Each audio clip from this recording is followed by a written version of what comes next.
Hello students, आप सबका मेरे चैनल स्पेशल एजुकेशन क्लासेस में स्वागत है।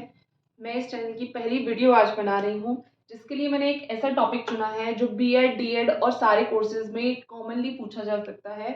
इसको आप समझ लीजिए एंड फर्दर आगे आप मुझे बताइएगा कि मुझे क्या डीएड का कौन सा कोर्स पेपर उठाना है या फिर बीएड का कौन सा टॉपिक उठाना है। जो आप लोग बताएंगे कहेंगे या जिसकी भी आपको नीड होगी, मैं वो पहले स्टार्ट करा दूंगी। एंड ये टॉपिक ऐसा है, ये ऐसा क्वेश्चन है जो आपके किसी भी पेपर में 2 नंबर या 5 नंबर में बहुत ही आसानी से पूछ लिया जाता है और कहा जाता है कि डिफाइन दीज या define any one any two, है ना। और यहाँ पे आपको ऑप्शंस दे दिए जाते हैं एडीएचडी एक्सप्लेन करो, या फिर causes and prevention prevention of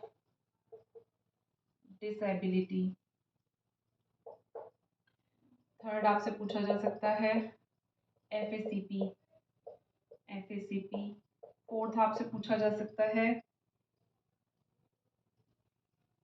मतलब कुछ भी इस तरीके से आपसे 3-4 क्वेश्चन देके आपको पूछा जाता है कि define any two of these.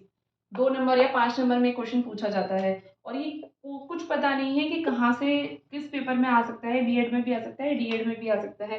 तो बहुत ही बेसिक सी चीज़ है और डेफिनेटली वैसे भी अगर हम इस फील्ड में हैं तो हमें ये चीज़ आनी चाहिए, हमें समझना चाहिए इसको कि ये क्या है और कैसे डिसेबिलिटी होती है। ये चीज़ हमें पता होनी चाहिए। ये तो बेसिक कंसेप्ट है इस फील्ड में आने का ना। आने के बाद सबसे पहले बेसिक चीज़ यही है, किसी भी चीज़ के बारे में अगर हम काम कर रहे हैं तो उसके क्या कारण हैं, उसकी जो प्रिवेंशन और ट्रीटमेंट जो होते हैं वो तो हम तभी कर सकते हैं ना जब हमें उसके कारण पता होंगे, किसी भी दिक्कत के, किसी भी समस्या के। तो इसलिए हम सबसे पहले क्या पढ़ेंगे, कॉजेज ऑफ डिसेबिलिटी। ठीक है, कॉजेज ऑफ डिसेबिलिटी को हम 3 पार्ट्स में डिवाइड कर लेते हैं, जिसमें पहला है हमारा प्रीनेटल प्रीनेटल कॉजेस। दूसरा है हमारा पेरीनेटल पेरीनेटल या नियोनेटल कॉजेस नियोनेटल कॉजेस। तीसरा है हमारा पोस्टनेटल कॉजेस पोस्टनेटल कॉजेस। अब इसमें क्या है, इनको हम समझ लेते हैं, क्योंकि बहुत से स्टूडेंट्स को जो नए इस फील्ड में आए होंगे उन्हें ये भी नहीं पता होगा कि इनका मीनिंग क्या होता है। बहुत सारी जगह पे क्लासेस दी जाती हैं स्पेशल एजुकेशन कोर्सेज की, और बहुत सारी जगह ऐसी भी हैं जहाँ पे ठीक से क्लासेस नहीं मिलती क्योंकि टीचर्स ही नहीं है और बुक्स ही नहीं है तरीके से। तो बच्चों को बहुत दिक्कत होती है स्टूडेंट्स को, वो प्रॉब्लम हमने भी फेस की थी एक टाइम पे। तो इसलिए मैं उस चीज़ से रिलेट कर कर सकती हूँ और इसीलिए मैंने इनिशिएटिव लिया है। मेरी कोशिश है कि मैं आप लोगों को जो मुझे आता है वो मैं आप लोगों को बता सकूं, और साथ ही साथ आपको बताने के, देखिए ऑनेस्टली आप लोगों को बताने के लिए, आप लोगों को समझाने के लिए मैं अपने अंदर भी कुछ सुधार करूंगी। तो वही मेरा एक मकसद है ये यूट्यूब चैनल स्टार्ट करने का, कि मैं अपने अंदर थोड़ा सुधार कर सकूं और जो मुझे आता है वो मैं अपना मतलब ज्ञान कह लीजिए या कुछ भी कह लीजिए, वो सब मैं बांट सकूं। कहते हैं ना, ज्ञान बांटने से बढ़ता है। तो बस एक वही कॉन्सेप्ट लेके मैं चल रही हूँ और मैं कोशिश करूंगी कि मैं अपनी तरफ से बहुत अच्छा कर पाऊँ, आप लोगों की प्रॉब्लम सॉल्व कर पाऊँ और आप लोगों का जो एग्ज़ाम्स हैं उनमें आपको अच्छे मार्क्स दिला पाऊँ। तो इस तरीके से इसको समझते हैं। अब causes of disability, prenatal causes क्या होते हैं, वो कॉजेज़ जो ड्यूरिंग प्रेगनेंसी होते हैं, यानी कि मदर को होते हैं। किसको होंगे, अगर ड्यूरिंग प्रेगनेंसी है तो किसको होंगे, पहले मदर को इफेक्ट करेंगे। किसको इफेक्ट करेंगे, ये इफेक्ट करेंगे मदर को। और मदर की वोम्ब में क्या होता है, बच्चा होता है। अब जो हिंदी वाले हैं, अगर उन्हें समझ नहीं आ रहा है तो मैं इंग्लिश लिख देती हूँ एक बार, सॉरी हिंदी लिख देती हूँ एक बार। ये क्या है, प्रीनेटल यानी कि जन्म से पूर्व, जन्म से पूर्व के कारण, पूर्व के कारण। ठीक है, ये हो गया जन्म के समय, जन्म के समय। ये हो गया जन्म के बाद, जन्म के बाद। ठीक है, अब इफेक्ट माने क्या, प्रभावित करना, प्रभावित किसको करेंगे, प्रभावित मदर तो सबको पता होगा, माँ को। गर्भ यानी वोम्ब यानी कि गर्भ, किसमें? वो कारण जो माँ को प्रभावित करते हैं, जिसके कारण क्या होता है, गर्भ में पल रहा बच्चा ऑटोमेटिकली प्रभावित हो जाता है। वो सब कहाँ आ जाते हैं? प्रीनेटल कॉजेज में।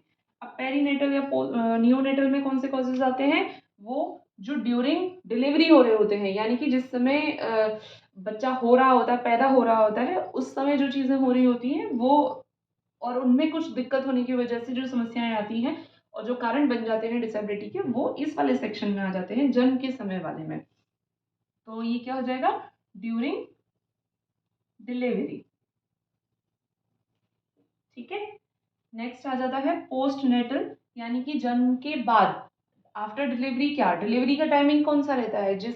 मान लीजिए किसी का ऑपरेशन हो रहा है, नॉर्मल डिलीवरी हो रही है, तो बच्चा होने के लगभग 15-20 मिनट, आधा घंटा मैक्सिमम, वो रहता है हमारा पेरीनेटल या नियोनेटल में। उसके बाद का जो भी होता है सारा कॉजेज क्या किस में आ जाता है? पोस्ट नेटल में, यानी कि जन्म के बाद। ठीक, ये आई थिंक आपको समझ आ गया होगा। तो अभी इसमें सबसे पहले हम प्रीनेटल कॉजेज की तरफ चलेंगे, एक एक करके समझेंगे। बहुत आसान है, हम बहुत आसानी से समझ जाएंगे, आपको बहुत ज़्यादा टेंशन लेने की ज़रूरत नहीं है। और जिन लोगों को आता है वो तो सोच रहे होंगे कि क्या है। ठीक है, आप लोग का रिवीजन हो जाएगा, थोड़ा सा देख लीजिए। चलो, प्रीनेटल कॉजेज। ठीक है,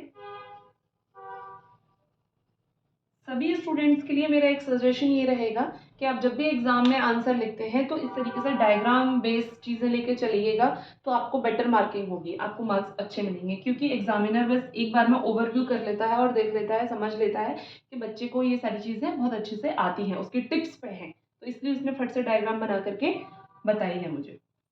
चलो, इसमें सबसे पहले ले लेते हैं सबसे ईजी,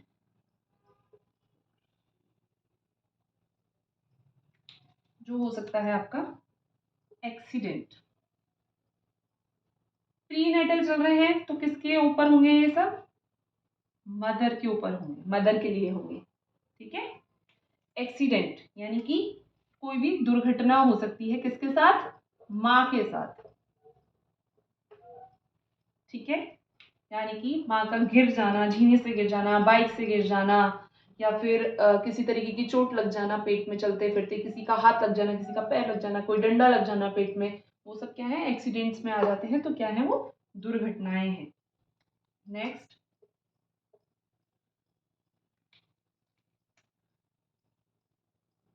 ट्रॉमा। ट्रॉमा यानी कि सदमा। ट्रॉमा यानी कि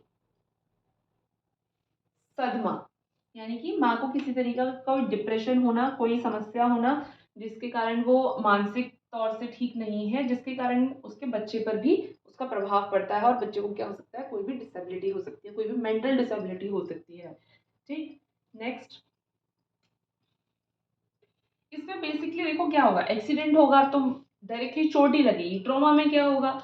अगर माँ को कोई सदमा है तो क्या होगा, उसको जो भी चीज़ें वो कर रही है, वो जो भी काम कर रही है, वो एक पॉजिटिविटी के साथ नहीं करेगी, और क्या होगा? पुअर न्यूट्रिशन हो जाएगा, या फिर कोई कुछ ऐसी दिक्कत हो जाएगी जिसकी वजह से वो, उसको खाना पीना ठीक से लगेगा नहीं, है ना, और 24 घंटे वो गलत गलत सोचेगी। कहते हैं ना कि माँ के विचार बच्चे तक जा रहे होते हैं प्रेगनेंसी टाइम में, तो उन सब चीज़ों के कारण बच्चे पर प्रभाव पड़ेगा और बच्चा डिसेबल हो सकता है। अब जैसे कि मैंने अभी अभी बोल दिया, न्यूट्रिशन खराब हो जाएगा, उसको खाना नहीं लगेगा, तो हम वो भी लिख लेते हैं इसमें फिर।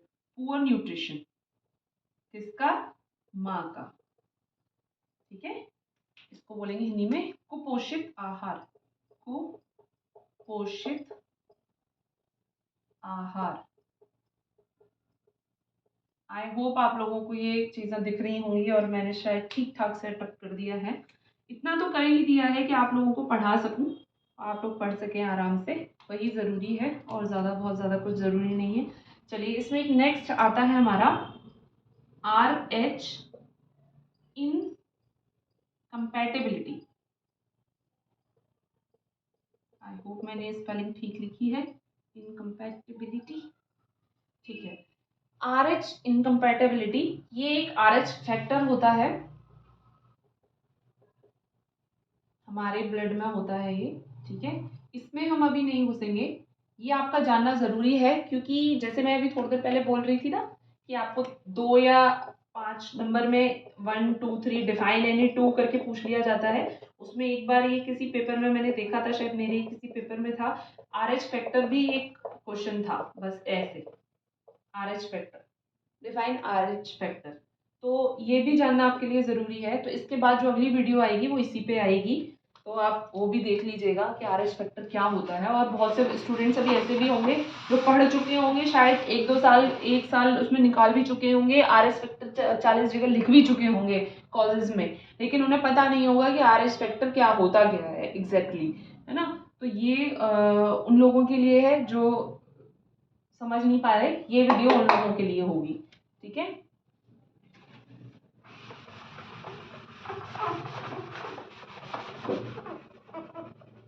अब बाद में स्क्रीनशॉट ले लीजिएगा, मैं बता दूंगी आपको खुद ही कि आपको कब स्क्रीनशॉट लेना है।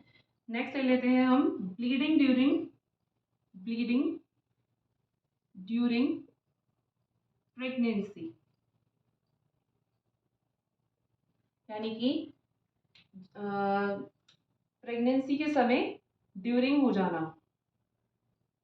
इसको आप ऐसे ही रहने दीजिए, इंग्लिश में ही पढ़िए, और इसको कहेंगे गर्भ के समय रक्त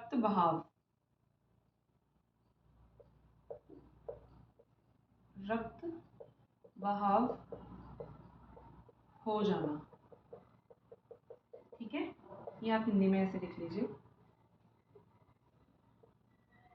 यहाँ पे मैं एक और लिख देती हूँ बीच में तीसरा, यहाँ पे मैं लिख देती हूँ, चलिए बाद में देखेंगे।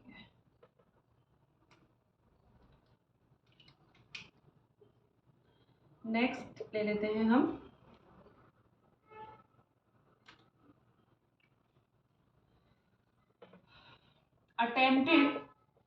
अटेम्प्टेड अबॉर्शन,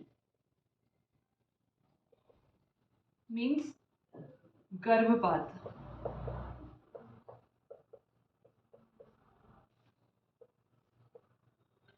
मतलब माँ के द्वारा पहले कुछ होता है ऐसा, जो कुछ लेडीज पहले कई बार अबॉर्शन करा लेती हैं, और उसके बाद जो अगली प्रेगनेंसी ठहरती है उस पहले वाले अबॉर्शन की वजह से उस प्रेगनेंसी में कॉम्प्लिकेशंस आ जाती हैं।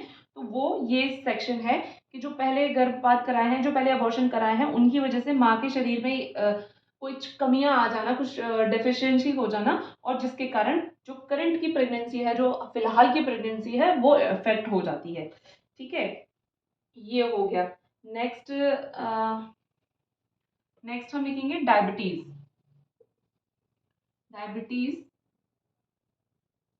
और अदर इलनेस, ऐसा लिख देते हैं, ठीक है। अदर इलनेस, डायबिटीज हो जाना माँ को, या फिर कुछ और इलनेस हो जाना, वो किस में आ जाएगा,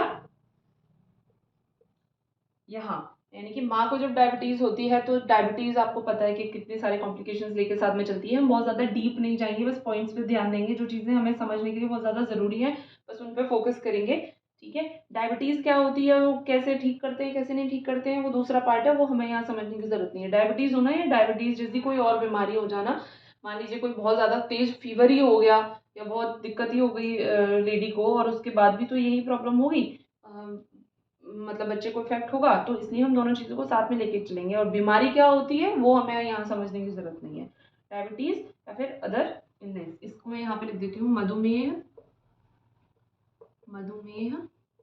या बीमारी, ऐसे करके लिख देते हैं, कोई अन्य बीमारी, ठीक है। चलो नेक्स्ट पे आ जाते हैं हम। डायबिटीज कितना हो गया हमारा, 1 2 3 4 5 6 7। Next alcohol alcohol taken by mother, ठीक है। यानी कि माँ के द्वारा किसी भी तरीके का अल्कोहल लेना या सिगरेट पीना, वो भी लिख सकते हैं आप इसमें। नेक्स्ट हम लिख लेंगे इसमें यहाँ पे हम डायबिटीज़ या जॉन्डिस भी लिख सकते हैं, है ना? जॉन्डिस से भी प्रॉब्लम होती है। डायबिटीज़, जॉन्डिस या अदर इलनेस वो सब इसी में आ जाएगा। ठीक है, नेक्स्ट लिखेंगे हम हाई बीपी। हाई बीपी यानी कि हाई ब्लड प्रेशर, यानी कि माँ का जब बीपी हाई हो जाता है तो उसको किसी भी प्रकार की समस्या हो सकती है, जिसकी वजह से उसको उसके बच्चे को कोई समस्या हो सकती है। अल्कोहल के साथ हम ड्रग जोड़ सकते हैं, अल्कोहल या फिर drugs taken by mother. 2 3 4 5 6 7 8 9 one more. मैं कहूँगी कि बस आपके 5 सॉरी 10 बहुत होते हैं। हम इसमें एक लिख सकते हैं मल्टीपल प्रेगनेंसी, यानी कि एक से ज़्यादा बच्चा होना, एक से ज़्यादा गर्भ धारण करना। ठीक है, अब आप स्क्रीनशॉट ले लीजिए प्लीज।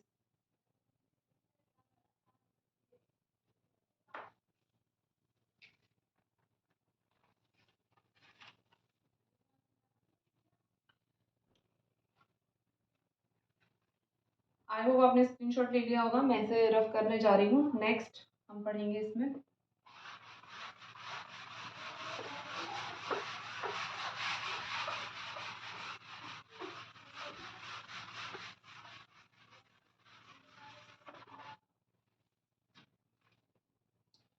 नेक्स्ट होगा हमारा पेरीनेटल या नियोनेटल। पेरीनेटल या नियोनेटल कॉजेज।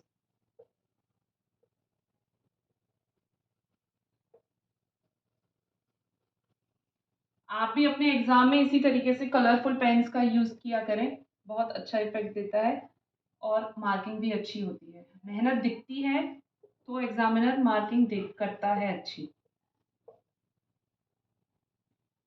चलो सबसे पहले इसमें ले लेते हैं हम labour pain, extended labour pain.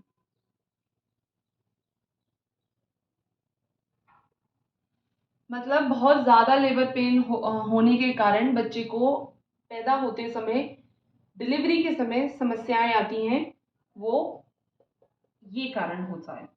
दूसरा हो सकता है हमारा term of delivery. Term of delivery यानी कि बच्चा कौन से टर्म में हो रहा है, प्री टर्म है या पोस्ट टर्म है, यानी कि समय से पहले या समय के बाद। समय से पहले या बाद में होना, बाद में डिलीवरी होना। ठीक है, ये हो गया। नेक्स्ट हो सकता है lack of oxygen. Lack of oxygen यानी कि जन्म के समय बच्चे को सांस ना मिल पाना, किसी भी कारण से सांस ना मिलना या ऑक्सीजन ना मिलना, या ऑक्सीजन या सांस ना मिलना। ठीक है, नेक्स्ट हो सकता है हमारा बर्थ वेट।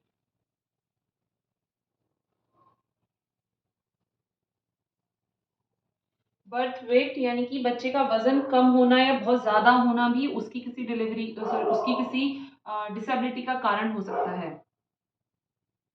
जन्म के समय वजन।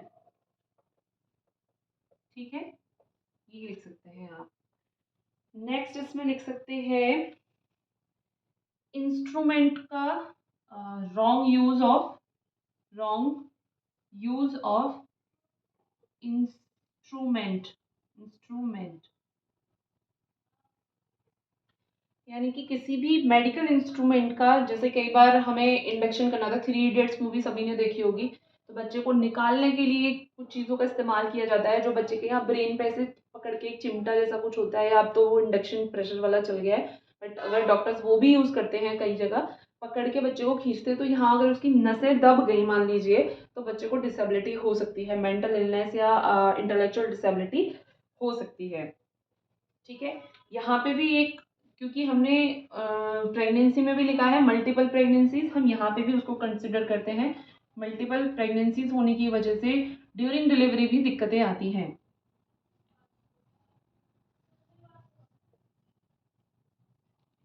ठीक है, नेक्स्ट 1 2 3 4 5 6 डिलीवरी टाइप आप एक इसमें लिख सकते हैं कि डिलीवरी टाइप कौन सा है।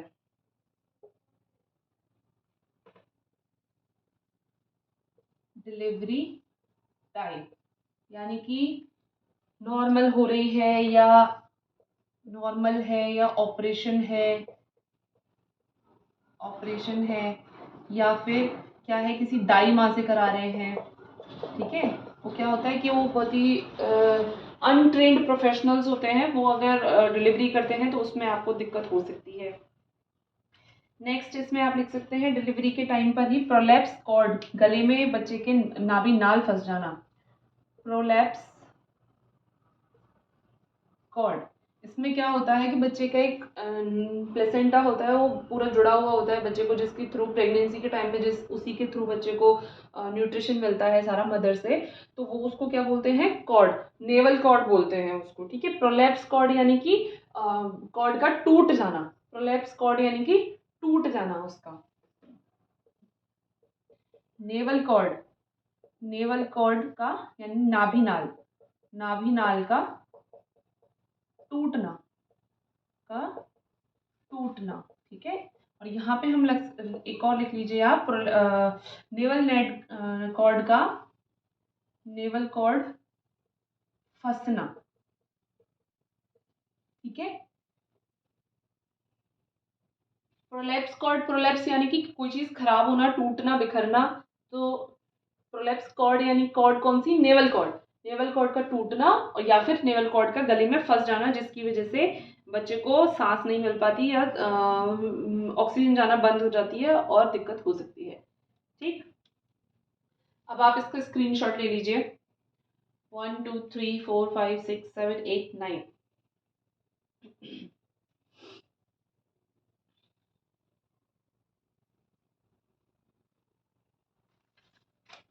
आई होप सबने ले लिया होगा स्क्रीनशॉट, ऐसे रफ कर रही हूँ आप।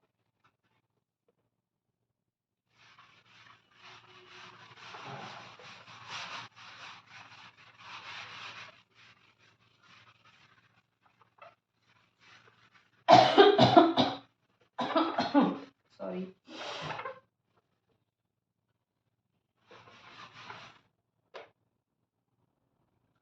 ये अब आता है हमारा सबसे easy, post natal causes, post natal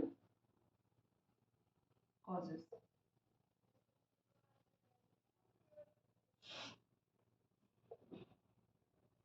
इसमें क्या हो सकता है, इसमें हो सकता है lack of immunisation, lack of immunisation यानी कि समय पे टीकाकरण ना होना या टीकाकरण में कमी होना। टीकाकरण में लापरवाही भी हो सकता है, इसको आप हिंदी में समझ, लापरवाही।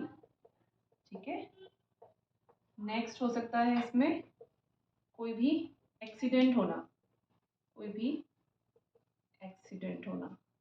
नेक्स्ट हो सकता है कोई भी इसमें ट्रॉमा होना, ट्रॉमा यानी ये सब मैं हिंदी पहले बता चुकी हूँ। नेक्स्ट हो सकता है इसमें आपका पुअर न्यूट्रिशन, पुअर न्यूट्रिशन। ठीक है, नेक्स्ट हो सकता है कोई भी बीमारी होना, इलनेस,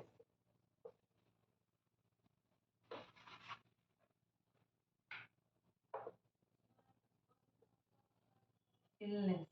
ठीक, नेक्स्ट हो सकता है कोई इंजरी हो जाना, आप इंजरी लिख सकते हो। ठीक, ले लीजिए, आप इसका स्क्रीनशॉट ले लीजिए।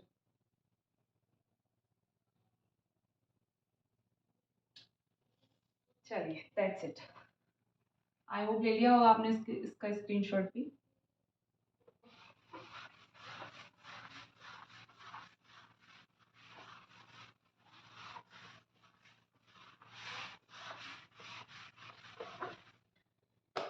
अब मैं आप लोगों से बस 1 मिनट बात करना चाहूँगी, और वो मैं ये बात करना चाहूँगी आप लोगों से कि पहला टॉपिक मैंने ये इसलिए ऐसा डिसाइड किया था क्योंकि मुझे आप तक अपना एक तरीका पहुँचाना था, एक वे ऑफ कम्युनिकेशन आपको दिखाना था कि इस तरीके से मैं आपको प्रेज़ेंटेशन करके आपको चीज़ें समझा सकती हूँ।